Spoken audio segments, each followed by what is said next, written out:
Herkese merhabalar. Yeni bir TRT Öğren videosunda sizlerle beraberiz arkadaşlar.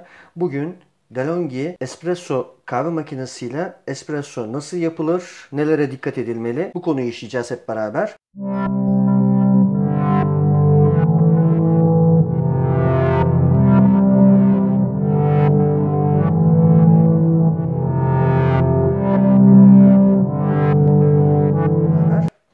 Öncelikle kahvemizi ya DeLonghi'nin kahve çekme makinesine çekebiliriz.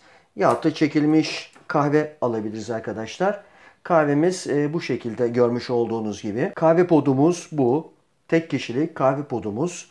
Bunu son derece güzelce yıkayıp, filtresini temizleyip bu şekilde taktıktan sonra kahvemizi kahve makinesinin aparatıyla yahut da elle bu şekilde koyarak da poda koyabilirsiniz. Benim elim alıştığı için ölçüsüne ben bu şekilde koymayı tercih ediyorum arkadaşlar. Kahveyi koyduktan sonra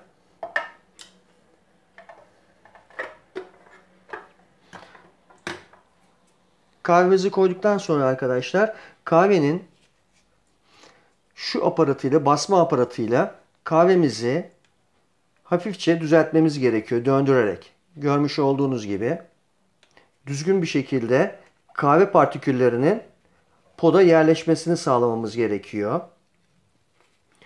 Daha sonra sıkıca sıkıştırmamız gerekiyor. Şu şekilde görmüş olduğunuz gibi.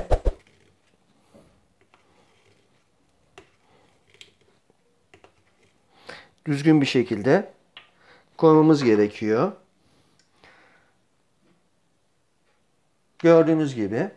Daha sonra kahve makinemize yeşil ışığı yandıktan sonra öncelikle flaşlama yapmamız gerekiyor bu şekilde.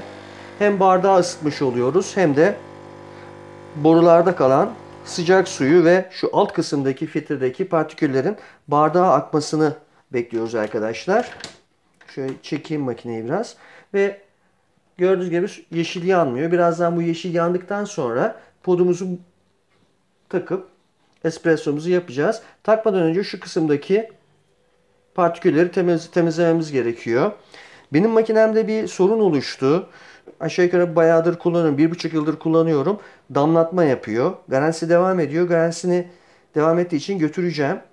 Kuvvetle muhtemel buradaki contalardan bir tanesinde eskime oldu. Çünkü sık kullanıyoruz biz. Gördüğünüz gibi damlatıyor arkadaşlar.